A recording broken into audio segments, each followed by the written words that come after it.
तो नमस्ते नमस्कार दोस्तों, जैसा कि आज है आपका 18 अगस्त। ठीक है, 18 अगस्त को आपका ईपीएफओ एसएससी का एग्ज़ाम आपका स्टार्ट हो गया था, जो कि आपका 4 दिन चलना है। तो 18 अगस्त का सभी शिफ्टों का एग्ज़ाम यानी कि फर्स्ट और सेकेंड, ठीक है, सभी शिफ्टों का एग्ज़ाम आपका समाप्त हो गया है। दोनों शिफ्टों में आपके लगभग 60 जीके जीएस के प्रश्न पूछे गए थे। तो 60 जीके जीएस के प्रश्न में से अधिकतम रियल प्रश्न सभी मिल गए हैं। उन सभी प्रश्नों को देखेंगे विथ एक्स्ट्रा फैक्ट के साथ, ताकि आगे जिनका एग्ज़ाम है उनको कुछ हद तक मदद मिल सके। ठीक है, सभी प्रश्नों का जो पीडीएफ है आपको टेलीग्राम पे मिल जाएगा, लिंक डिस्क्रिप्शन में दिया गया है, तो आप लोग जाकर वहां से ज्वाइन हो जाइएगा। तो चलिए वीडियो को हम लोग स्टार्ट करते हैं बिना किसी देरी के। तो पहला जो प्रश्न आपका पूछा गया है कि वर्ल्ड फर्स्ट प्राइम मिनिस्टर कौन थी। ठीक है, तो दुनिया की पहली प्रधानमंत्री महिला का पूछा गया था। ठीक है, world first female prime minister तो श्री मामू भंडार नाइके। ठीक है, श्री मामू भंडार नाइके आपका इसका राइट आंसर हो जाएगा, जो दुनिया की पहली महिला प्रधानमंत्री थी। ठीक है, इसके अलावा श्रीमावे रवते डायंस की बात करेंगे भंडार नाइके का, तो आपका श्रीलंका की राजनेता थी, 1960 में श्रीलंका की प्रधानमंत्री बनी थी। इसके अलावा भारत की परिप्रेक्ष्य में देखें तो भारत का जो पहली महिला प्रधानमंत्री बनी है वो आपके इंदिरा गांधी जी बनी है। इसके अलावा यूके यानी कि यूनाइटेड किंगडम की पहली महिला प्रधानमंत्री के रूप में कौन सा काज किया है, तो मार्gaरेट थैचर ने। इसके अलावा पड़ोसी देश पाकिस्तान की बात कर लेते हैं हम लोग, तो बेनजीर भुट्टो पाकिस्तान के प्रधानमंत्री बनने वाली पहली भारतीय थे। ठीक है, इसके अलावा एक आपका 15 फाइनेंस कमीशन से प्रश्न पूछा गया था।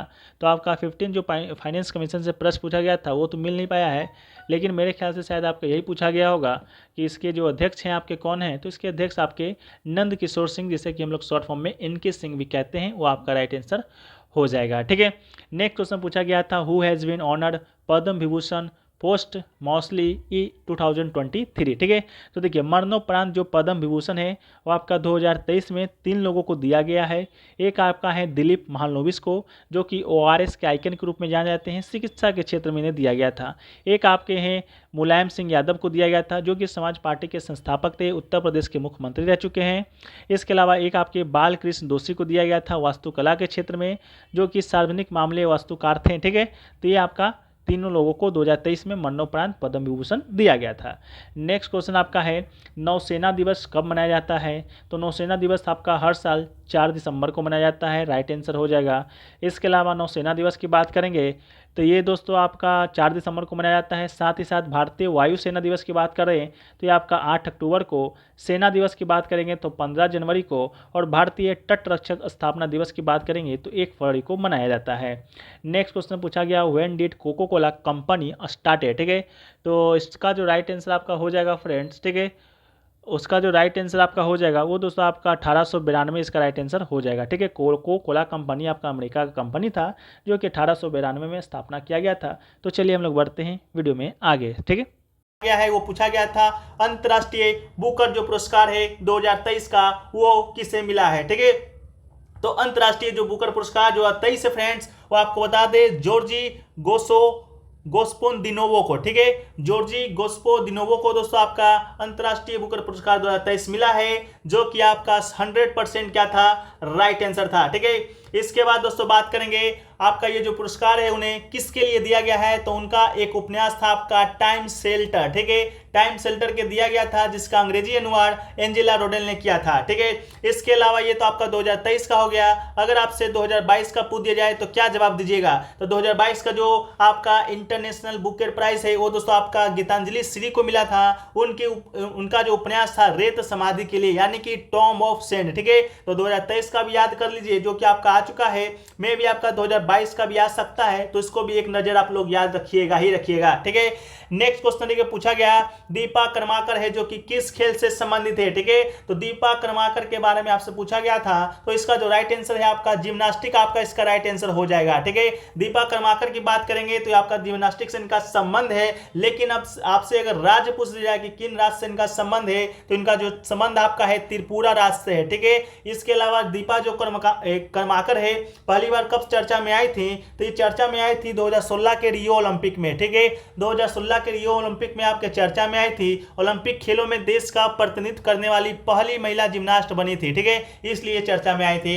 नेक्स्ट क्वेश्चन आपका पूछा गया कि 1 नैनोमीटर इज इक्वल टू कितना मीटर, ठीक है, तो 1 नैनोमीटर इज इक्वल टू दोस्तों आपसे पूछा गया था, तो 1 नैनोमीटर इक्वल जो होता है वो आपका 10 के पावर 6 मिलीमीटर बराबर होता है, और 10 के पावर -9 मीटर आपका इसका राइट आंसर हो जाएगा, ठीक है। तो मीटर पूछा गया था तो 10 के पावर -9 हो जाएगा। नैनोमीटर की बात करेंगे तो बहुत छोटी ये लंबाई मापने की इकाई है। आमतौर पर इसका जो उपयोग है हम लोग तरंग दैर्ध्य, हवा में कणों के आकार, सूक्ष्मजीवी आदि को मापने के लिए करते हैं।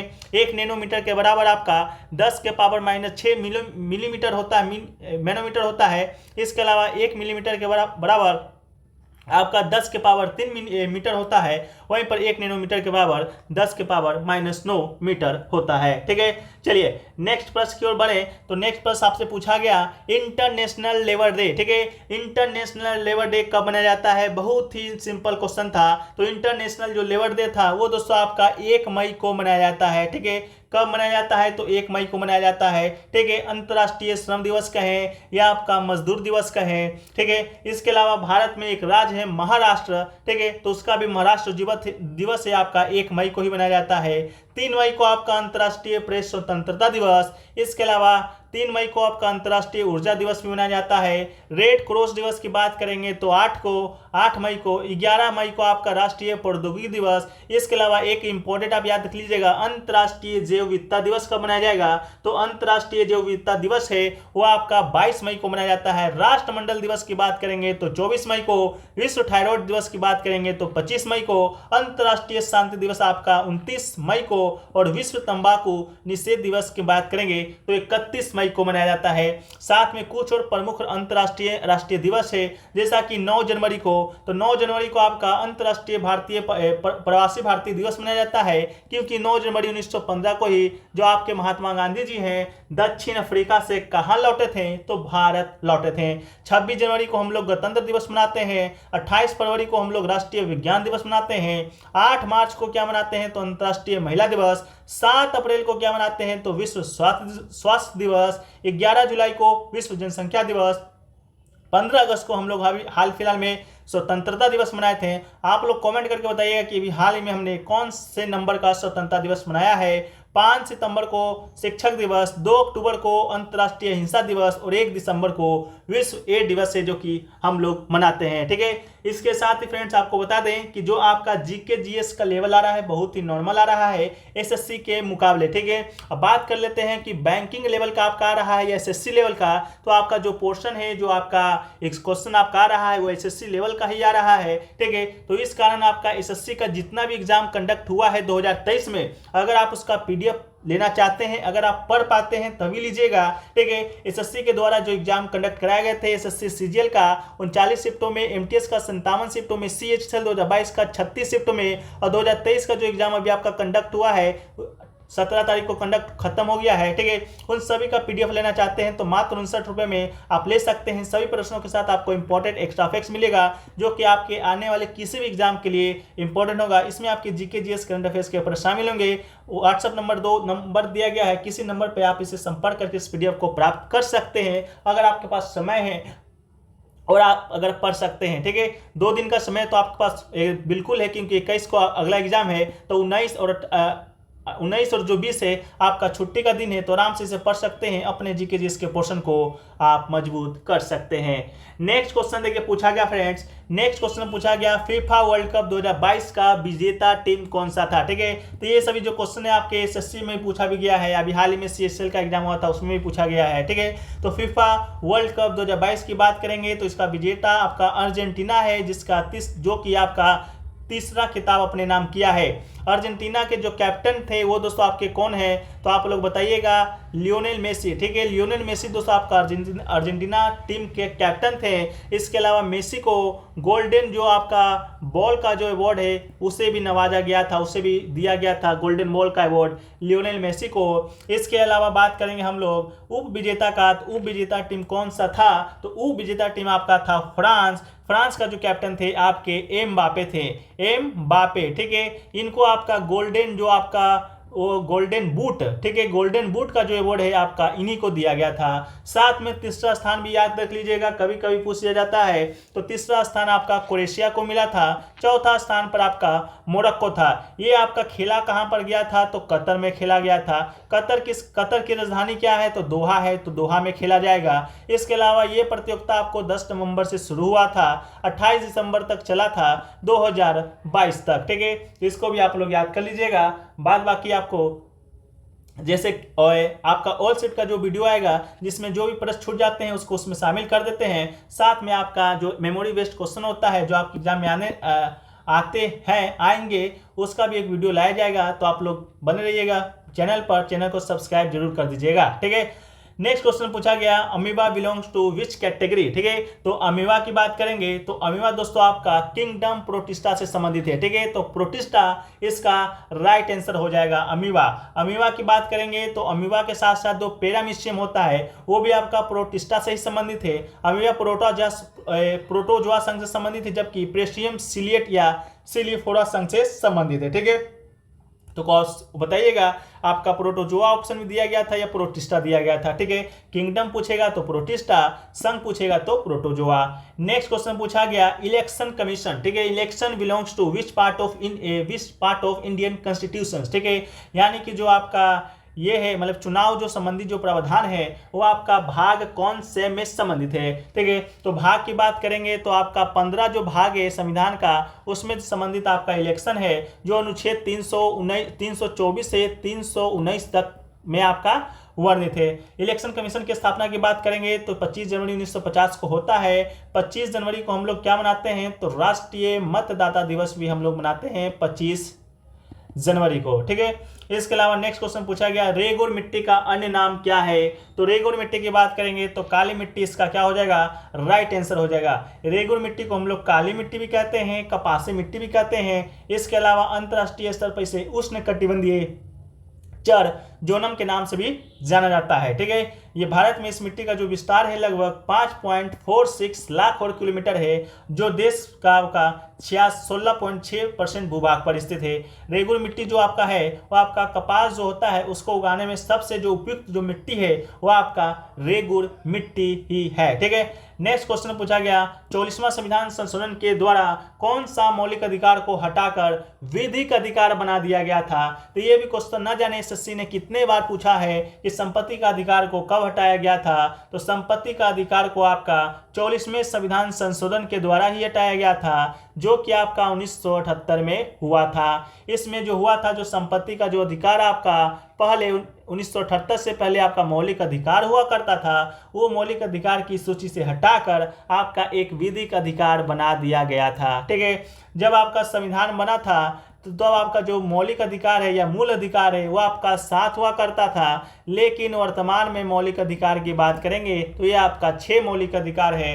अब आपका संपत्ति का अधिकार मौलिक अधिकार ना होकर विधिक अधिकार है, ठीक है। नेक्स्ट क्वेश्चन पूछा गया, मलेरिया है जो आपका किस से होता है। तो मलेरिया की बात करेंगे तो ये दोस्तों आपका प्रोटोजोआ से होता है, राइट आंसर आपका प्रोटोजोआ हो जाएगा। यह एक जानलेवा मच्छर जनित रक्त रोग है जो कि प्लाज्मोडियम परजीवी के कारण होता है। यह मुख्य रूप से अफ्रीका, दक्षिण अमेरिका, साथ ही एशिया के उष्णकटिबंधीय उपोष्णकटिबंधीय क्षेत्रों में भी पाया जाता है। नेक्स्ट क्वेश्चन पूछा गया, 105वां संविधान जो संशोधन है आपका किससे संबंधित है। तो 105वां जो संविधान संशोधन है जो कि आपका 2021 में हुआ था वह आपका सामाजिक और आर्थिक रूप से पिछड़े वर्गों ACBC की पहचान करने, उन्हें निर्देशित करने के लिए राज्य सरकारों को शक्ति और पुनः स्थापित करता है। इसके अलावा 104वां संविधान संशोधन क्या कहता है, तो ये कहता है कि अनुसूचित जाति यानी कि SC, अनुसूचित जनजाति यानी कि ST के लिए लोकसभा यानी कि निम्न सदन, राज्यसभा यानी कि लोकसभा यानी कि निम्न सदन और राज्य विधानसभाओं के लिए 10 वर्षों के लिए आरक्षण का विस्तार करता है। इसने लोकसभा राज्य विधानसभाओं में एंग्लो इंडियन समुदाय के लिए आरक्षित सीटों को भी हटा दिया था, इस बात को भी याद रखिएगा। इसके अलावा आपका है अगला 103वां संविधान संशोधन, वो क्या कहेगा, तो वो कहेगा कि केंद्र सरकार के द्वारा संचालित शैक्षणिक स्थानों और निजी शैक्षणिक संस्थानों, अल्पसंख्यक शैक्षणिक संस्थानों को छोड़कर प्रवेश के लिए और केंद्र सरकार की नौकरियों में रोजगार के लिए समाज के आर्थिक रूप से कमजोर वर्ग, जिसे कि हम लोग EWS कहते हैं, उसके लिए 10% आरक्षण का परिचय करवाता है 103वां संविधान संशोधन। इसके अलावा 102वां संविधान संशोधन क्या कहेगा? यह कहेगा कि इसमें अनुच्छेद 338 जो भी शामिल किया जाएगा और राष्ट्रीय पिछड़ा आयोग की संरचना, कर्तव्य और शक्तियों से संबंधित होगा, और 342A जो कि राष्ट्रपति की शक्ति को एक विशेष जाति को ACBC के में अधिसूचित करने और सूची को बी करने के लिए संसद को शक्ति देता है। इसके अलावा 101वां संविधान संशोधन क्या कहेगा? तो ये आपका भारत के वस्तु एवं सेवा कर यानी कि GST से संबंधित आपका ये 101वां संविधान संशोधन है। नेक्स्ट क्वेश्चन आपका हिस्ट्री से देखने को मिला था, जिसमें से पत्रिका का नाम दिया गया था और आपको मिलान करना था, जिसमें से 2 ऑप्शन मुझे प्राप्त हो गए हैं, 2 ऑप्शन नहीं मिल पाए हैं। पहला ऑप्शन आपका बंगाल गजट का था, जिसको आपका जेम्स ऑगस्ट हिक्की के द्वारा इसे लाया गया था, इसे संचालित किया गया था, संपादक किया गया था, जो कि बंगाल गजट आपका साप्ताहिक पत्र था, जो कि कोलकाता में सन 1989 में आरंभ हुआ था। एक ऑप्शन आपका इंडियन ओपिनियन का दिया गया था, जिसे कि आपका महात्मा गांधी जी के द्वारा शुरू किया गया समाचार पत्र था, जो कि 1904 में किया गया था। बाकी 2 ऑप्शन अभी तक मिल नहीं पाए हैं, बाकी PDF में हम लोग शामिल कर देंगे, उसको मिलेगा तो। नेक्स्ट क्वेश्चन पूछा गया, PV सिंधु ने 2020 के टोक्यो ओलंपिक में कौन सा मेडल है जो कि अपने नाम किया था? तो PV सिंधु की बात करेंगे। ये दोस्तों आप PV सिंधु हैं, जो कि आप फिगर में देख भी पा रहे होंगे, ठीक है। PV सिंधु है, यह आपका ब्रॉन्ज मेडल है, जो कि टोक्यो ओलंपिक 2020 में अपने नाम किया था। बात कर लें टोक्यो ओलंपिक 2020 का, तो भारत ने टोटल 7 मेडल अपने नाम किया था, जिसमें से 1 मेडल आपका गोल्ड का था, यानी कि स्वर्ण का, जो कि नीरज चोपड़ा जी के द्वारा लाया गया था मेंस जेवलिन थ्रो में। इसके अलावा दूसरा मेडल आपका सिल्वर का था, जो कि दूसरा मेडल नहीं आपका मतलब कि सिल्वर जो था, एक आपका मीराबाई चानू जी के द्वारा लाया गया था, जो कि वेट लिफ्टिंग में आपकी जीती थी। रवि दहिया के द्वारा एक सिल्वर मेडल लाया गया था, जो कि आपका रेसलिंग में ही जीता था। इसके अलावा 4 आपका ब्रॉन्ज मेडल था, जिसमें से एक आपका PV सिंधु थे, जो कि बैडमिंटन के खिलाड़ी हैं, एक बजरंग पुनिया के द्वारा रेसलिंग के खिलाड़ी हैं, लोलिना बोरगोहेन आपके बॉक्सिंग के खिलाड़ी हैं, और इंडियन हॉकी टीम आपका एक ब्रॉन्ज मेडल जीता था। तो ये 4 आपका ब्रॉन्ज था, 2 आपका सिल्वर था, 1 आपका गोल्ड था। भारत की बात करेंगे तो आपका रैंक में आपका 38वां रैंक आपका भारत का आया था, ठीक है, 7 मेडलों के साथ, ठीक है। नेक्स्ट क्वेश्चन पूछा गया कि निम्न में से कौन सा आपका संक्रामक बीमारी नहीं है, ठीक है। ऑप्शन में क्या क्या दिया गया था उसका अनुमान तो अभी तक नहीं लग सका है, लेकिन संक्रामक बीमारी की हम लोग जब बात करते हैं तो संक्रामक जो बीमारी है, जो किसी न किसी रोग जनित कारकों, रोगाणुओं जैसे प्रोटोजोआ, कवक, जीवाणुओं, वायरस इत्यादि के कारण होता है। संक्रामक रोगों में एक शरीर से अन्य शरीर में फैलने की जो क्षमता होती है, उसी बीमारी को कहते हैं। जैसे आपका मलेरिया आपका संक्रामक बीमारी है, टाइफाइड आपका संक्रामक है, चेचक आपका संक्रामक बीमारी है, इन्फ्लुएंजा भी आपका क्या है तो संक्रामक बीमारी है, ठीक है। तो आपके ऑप्शन में क्या दिया गया था आप लोग कमेंट सेक्शन में बता दीजिएगा। नेक्स्ट क्वेश्चन पूछा गया आपका कि आपका जो ये है एलिफेंट जो कैव है वो आपका स्थित कहाँ पर है? तो एलिफेंट का जो गुफाएं हैं ये दोस्तों आपका महाराष्ट्र में स्थित है, तो राइट आंसर आपका महाराष्ट्र हो जाएगा। ये मुख्य रूप से हिंदू भगवान शिव को समर्पित गुफा मंदिरों का एक संग्रह है, ठीक है। तो चलिए फ्रेंड्स, एक प्रश्न और मिला है कि आपका जो स्वाइन जो फ्लू है वो आपका किस कारण होता है, ठीक है। तो स्वाइन जो फ्लू है फ्रेंड्स वो आपका इन्फ्लुएंजा वायरस के कारण होता है, तो राइट आंसर आपका इन्फ्लुएंजा वायरस हो जाएगा, ठीक है। देखो देखा गया है आपका वो पूछा गया था सिक्किम जो राज्य है आपका उसका गठन कब हुआ था, ठीक है। सिक्किम राज्य के गठन के बारे में तो दोस्तों आप लोग जानते होंगे, सिक्किम जो कि पहले हम लोग का राज्य नहीं हुआ करता था, लेकिन बाद में कब 1975 में आपका ऑप्शन दिया गया था, उस समय जो सिक्किम है आपका भारत का राज्य बन गया था। पूछेगा कब तो 16 मई को। अगर आपसे पूछ दिया जाए कौन से कितनवा राज्य में कितने नंबर का राज्य बना था, तो दोस्तों आपको 22 नंबर का राज्य बना था उसमें। इसके अलावा कौन से संविधान संशोधन के तहत, क्योंकि जब आपका कोई भी राज्य को जब हमारे भारत में मिलाया जाएगा या किसी भारत से दिया जाएगा तो उसका संविधान संशोधन होता है, उसके अंतर्गत अनुच्छेद भी शामिल किए गए हैं, ठीक है। तो आपका 36वां संविधान संशोधन 1975 के अधिनियम के द्वारा शामिल किया गया था, एवं भारत का जो संविधान अनुच्छेद 2 कहता है वो कहता है कि संसद ऐसे निबंधन और शर्तों के साथ इन्हें उचित समझे संघ में नए राज्यों का प्रवेश या स्थापना कर सकती है। ठीक है, तो अनुच्छेद 2 के तहत ही सिक्किम जो राज्य है हमारा भारतीय राज्य हमारे भारत में शामिल हुआ था। ठीक है, ये क्वेश्चन आपसे पूछा गया था।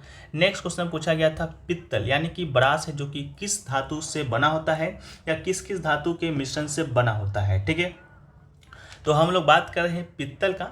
तो पित्तल दोस्तों आपका तांबा और जिंक यानी कि जिंक को हम लोग जस्ता भी कहते हैं, तो तांबा और जस्ता के मिश्रण से बनाया जाता है। तो इसका राइट आंसर हो जाएगा पित्तल आपका एक मिश्र धातु है क्योंकि दो धातुओं को मिश्र करके बनाया जाता है। तो पित्तल, तांबा और जिंक इसका राइट आंसर हो जाएगा। इसके अलावा आपका जो पीत आप देख रहे होंगे, पीत का अर्थ ही होता है पीला। तो आप लोग देखते होंगे जब पित्तल का कोई भी आप सामान खरीदते होंगे आपका लॉकेट वगैरह, तो वो आपका पीला रंग का होता है। ठीक है, तो इस कारण ये आपका पीला होता है।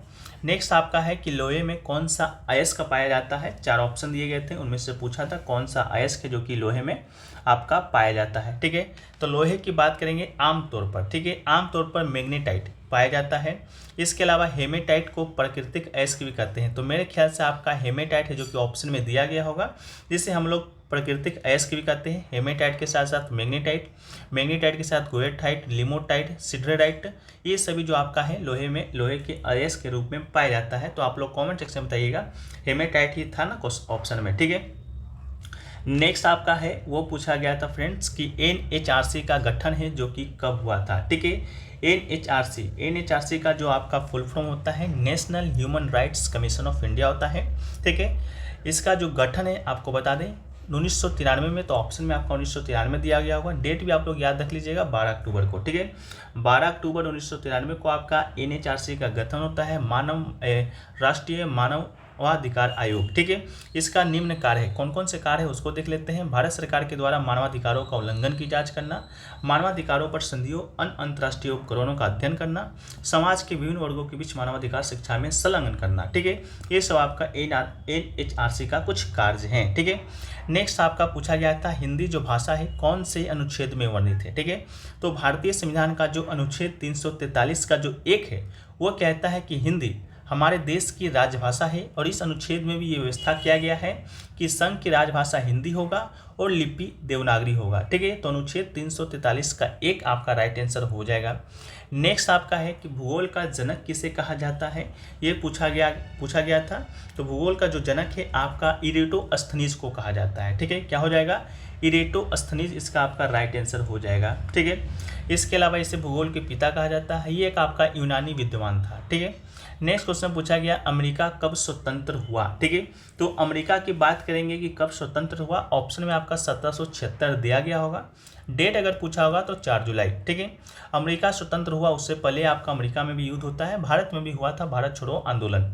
इसके अलावा तो उस समय आपका अमेरिका में 1775 में एक आपका अमेरिकी युद्ध या क्रांतिकारी युद्ध कहते हैं। इसमें आपका संयुक्त राज्य में अमेरिका स्वतंत्र युद्ध या क्रांतिकारी युद्ध भी कहा जाता है।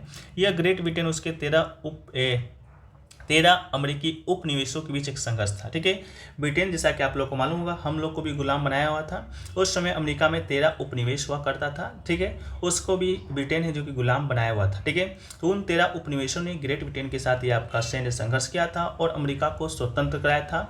उस समय से ही आपका जो अमेरिका है संयुक्त राज्य अमेरिका है जो कि कहलाता है। ठीक है, चलिए नेक्स्ट क्वेश्चन पूछा गया ब्लू मून किसे कहते हैं, ब्लड मून किसे कहते हैं। ब्लू मून की बात करेंगे तो महीने में आने वाला दूसरा पूरा चांद ब्लू मून कहलाता है। ठीक है, अगर महीने में दो बार अगर आपका पूर्णिमा आता है यानी कि पूरा चांद को हम लोग पूर्णिमा कहते हैं, तब वो आपका ब्लू मून होगा।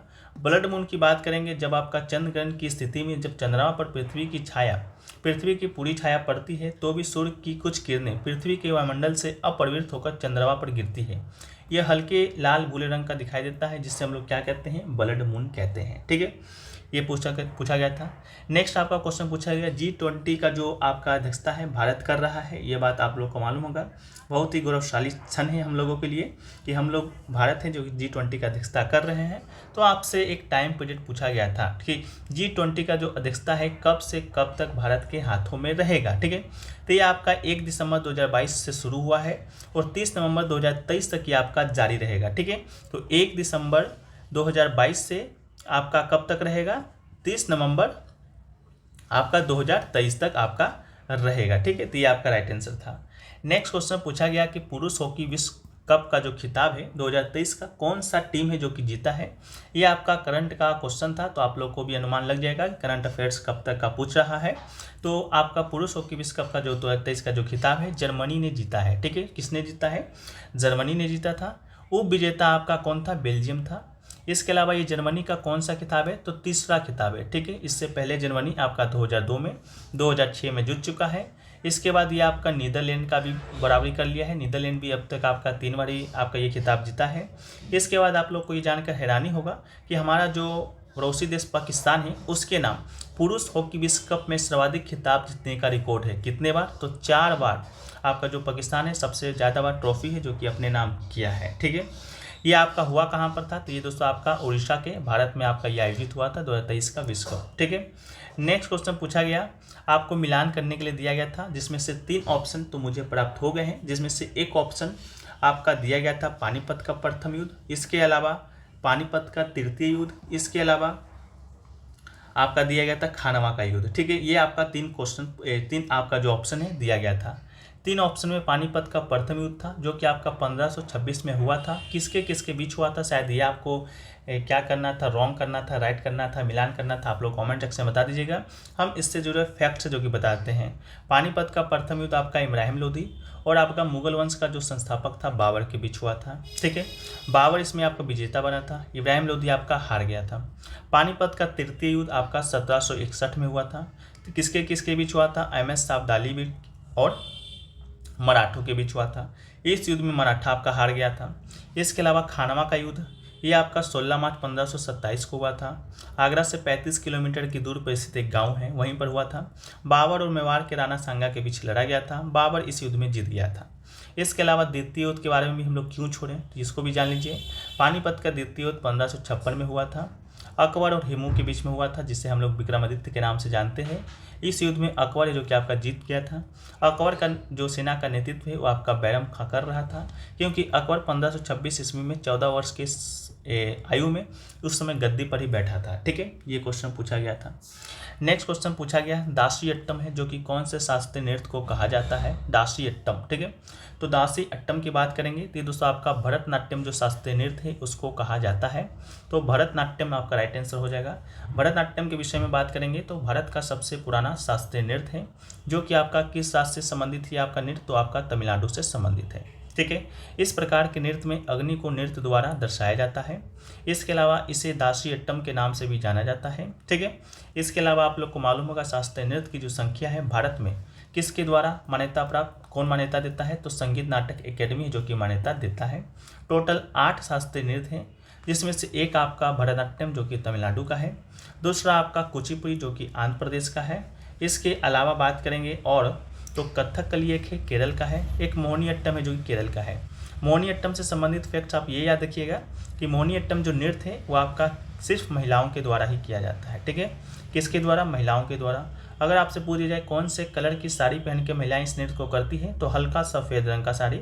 ये सभी आपके प्रश्न कहीं ना कहीं पूछे गए हैं। ठीक है, तो हल्का सफ़ेद रंग का साड़ी है जो कि इस पहन के नृत्य किया जाता है। तो ये आपका 4 जो नृत्य हैं आपका हो गए, बाकी 4 और बचा। तो एक आपको याद रखना है, 2 नाम आपको राज्यों से याद रखना है। एक आपका उड़ीसी शास्त्रीय नृत्य, तो आप लोग मालूम होगा उड़ीसी कहाँ का है, नहीं बताएंगे हम। मणिपुरी आप लोग को मालूम होगा कहाँ का शास्त्रीय नृत्य है, ये भी आप लोग को मालूम होगा। हम बात करेंगे अब अगला सतरिया का, जो कि दोस्तों कहाँ का है? ये आपका असम राज्य का शास्त्रीय नृत्य है और सबसे नया शास्त्रीय नृत्य आपका यही है। इसे 2000 ईस्वी में आपका भारतीय शास्त्रीय नृत्य का दर्जा प्रदान किया गया था। बाकी बच गया एक, तो वो आपका कथक है जो कि आपका उत्तर भारत का शास्त्रीय नृत्य है। अगर उत्तर भारत ऑप्शन में नहीं मिलेगा तो आपको यूपी मिलेगा, तो यूपी पे भी क्लिक कर देना है, कोई नहीं है। ठीक है, तो आपका कथक दासी अट्टम पूछा गया था, राइट आंसर हो जाएगा। ठीक है, इसके अलावा एक और आपका है संगीत नाटक, तो शास्त्रीय नृत्य का दर्जा देता ही देता है, लेकिन एक आपका भारत का संस्कृति मंत्रालय भी है। ठीक है, तो संस्कृति मंत्रालय के द्वारा भी शास्त्रीय नृत्य का दर्जा है जो कि दिया जाता है। तो संस्कृति मंत्रालय के अंतर्गत आपका 9 शास्त्रीय नृत्य को दर्जा प्रदान किया गया है। 8 तो ये सेम हो गया, बस एक शास्त्रीय नृत्य याद रखिएगा, छऊ। ठीक है, ये आपका बंगाल, उड़ीसा और झारखंड में मनाया जाता है अलग अलग नामों से। छऊ को भी शास्त्रीय नृत्य का दर्जा संस्कृति मंत्रालय के तहत दिया गया है। ठीक है, तो बहुत सारे लोग कमेंट भी कर देते हैं कि गूगल पर 9 दिखा रहा है, तो 9 इस कारण ही दिखा रहा है। ठीक है, नेक्स्ट क्वेश्चन आपसे पूछा गया सवालों का अध्ययन है जो कि क्या कहा जाता है, ठीक है। सवालों का अध्ययन, तो आपको बता दें सवालों का अध्ययन को हम लोग कहते हैं फाइकोलॉजी, ठीक है। तो राइट आंसर क्या हो जाएगा, फाइकोलॉजी हो जाएगा। इसके अलावा कोशिका का अध्ययन की बात करेंगे तो आपको साइटोलॉजी कहते हैं। रक्त का अध्ययन उपचार करेंगे यानी तो हेमाटोलॉजी। वो कवक का अध्ययन आप लोग को कवक विज्ञान कहा जाता है। सवालों का अध्ययन फाइकोलॉजी कहा जाता है। इतना आप लोग याद कर लीजिएगा। पीडीएफ आप लोग को टेलीग्राम पे मिल जाएगा, तो लिंक डिस्क्रिप्शन में दिया गया है, वहाँ से जुड़ना मत भूलिएगा। साथ में जिन लोगों का आगे एग्जाम है चैनल को सब्सक्राइब भी कर लीजिएगा। 100% सटीक आंसर क्वेश्चन के साथ तो आपको आंसर मिलेगा ही, साथ में संभावित प्रश्न भी आपको मिलेंगे क्या क्या एग्जाम में आ सकते हैं, ठीक है। जैसे कि आज साहब का सवाल आया, कल होकर पक्का आपको कोशिका का आएगा, नहीं तो कवक का आएगा, आप लोग देख लीजिएगा, ठीक है। नेक्स्ट आपको पूछा गया था, वो पूछा गया था फ्रेंड्स, आपका 4 नाम दिए गए थे जिससे आपका पद्म पुरस्कार मिला है। उसमें से भी 3 नाम मुझे मिल गए हैं। जैसे पहला नाम आपका है बालकृष्ण दोषी का, जिसे कि पद्म भूषण 2020 में मिला था, जो कि आर्किटेक्चर के क्षेत्र में, ठीक है। एक नाम आपका ये था। एक नाम आपका था दिलीप महालनोबिस का, जिसे कि मेडिसिन के क्षेत्र में या कि बाल रोग के क्षेत्र में पद्म पुरस्कार मिला है। एक आपके हैं सुधा मूर्ति जी, इनको सामाजिक कार्यों के लिए पद्म पुरस्कार मिला है, ठीक है। ये तीनों नाम हमको जब सर्च किए हैं तो पता चला कि इन तीनों को भी 2023 में भी पद्म पुरस्कार से नवाजा गया है, ठीक है। तो हम लोग 2023 में जिन्हें जिन्हें पद्म पुरस्कार मिला है, मुख्य रूप से पद्म विभूषण और पद्म भूषण को देख लें तो आपके लिए बहुत ही आसानी हो जाएगा आगे के शिफ्टों में अगर इस टाइप का प्रश्न पूछा जाएगा तो, ठीक है। तो 2023 में जो पद्म विभूषण है वो आपका टोटल 6 लोगों को दिया गया है, जिसमें से एक नाम आपका बालकृष्ण दोषी का था, जो कि आपसे पूछा गया था, जिसे कि अन्य वास्तुकला के क्षेत्र में दिया गया था। आपका संबंधित देश पूछेगा तो गुजरात, राज्य पूछेगा गुजरात। एक आपका जाकिर हुसैन जी हैं जो कि तबला वादक हैं, जिन्हें कला के क्षेत्र में। एस.एम. कृष्णा है जो कि सार्वजनिक के क्षेत्र में दिया गया है। दिलीप महालनोबिस को दवा के क्षेत्र में। श्रीनिवास वरदान को विज्ञान एवं इंजीनियरिंग के क्षेत्र में। मुलायम सिंह यादव को भी दिया गया है सार्वजनिक मामलों के क्षेत्र में, ठीक है। तो ये 6 नाम आपके पद्म विभूषण से संबंधित था। एवं पद्म भूषण 9 लोगों को दिया गया है। वो 9 लोग कौन कौन से हैं, तो आपका 9 लोग को देख लेते हैं। श्री एस भरप्पा जी हैं साहित्य के क्षेत्र में। कुमार मंगलम बिरला जी व्यापार उद्योग के क्षेत्र में। दीपक दर को विज्ञान इंजीनियरिंग में। सुश्री वाणी जयराम को कला के क्षेत्र में। स्वामी चिन्ना जियर को अध्यात्म के क्षेत्र में। सुमन कल्याणपुर को कला के क्षेत्र में। कपिल कपूर को साहित्य एवं शिक्षा के क्षेत्र में। एक आपकी सुधा मूर्ति जी हैं, इन्हें सामाजिक कार्य के क्षेत्र में। कमलेश डी पटेल आध्यात्म के क्षेत्र में, ठीक है। तो जो तीनों नाम आपके ऑप्शन में मिले थे मुझे, वो तीनों जो नाम है आपके 2023 से ही संबंधित हैं। तो आप लोग का कर्तव्य बनता है कि चौथा आपका जो ऑप्शन दिया गया था, क्या दिया गया था, आप लोग बता दीजिएगा, ठीक है। चलिए नेक्स्ट आपका पूछा गया था भारत का जो बैंक है, केंद्रीय बैंक है, वो कौन सा है, सेंट्रल बैंक। तो आप लोग को मालूम होगा भारत का जो सेंट्रल बैंक है वो आपका कौन सा है, भारतीय रिजर्व बैंक है। शॉर्ट फॉर्म में हम लोग इसे RBI कहते हैं, ठीक है। RBI की बात करेंगे, इसकी स्थापना 1 अप्रैल को हुआ था। 1 अप्रैल का वो दिन था 1935 में यह आपका हुआ था। यह भारत का केंद्रीय बैंक है जो देश के सभी बैंकों को नियंत्रित करता है। स्थापना की बात करेंगे तो हिल्टन यंग कमीशन की सिफारिश पर हुआ था। इसके अलावा इसका राष्ट्रीयकरण भी किया गया था जब भारत आपका आज़ाद हुआ था 1 जनवरी 1949 को, इसको भी याद रखिएगा। RBI का 4 स्थानीय बोर्ड है, देश के 4 क्षेत्रों में है स्थानीय बोर्ड, मुंबई, दिल्ली, चेन्नई और कोलकाता में स्थित है। इसके जो गवर्नर है वर्तमान में वो आपके श्री शक्तिकांत दास हैं, 25वें गवर्नर हैं। इसके अलावा पहले गवर्नर बात करेंगे आपका RBI का तो CD देशमुख है। सरकार के बैंकरों के रूप में इसे जाना जाता है, इस बात को भी आप लोग याद रखिएगा, ठीक है। जो सारे डाउट्स हैं, ठीक है, उसको भी हम लोग एक बार क्लियर कर लेते हैं, कौन कौन से डाउट आपके पास थे।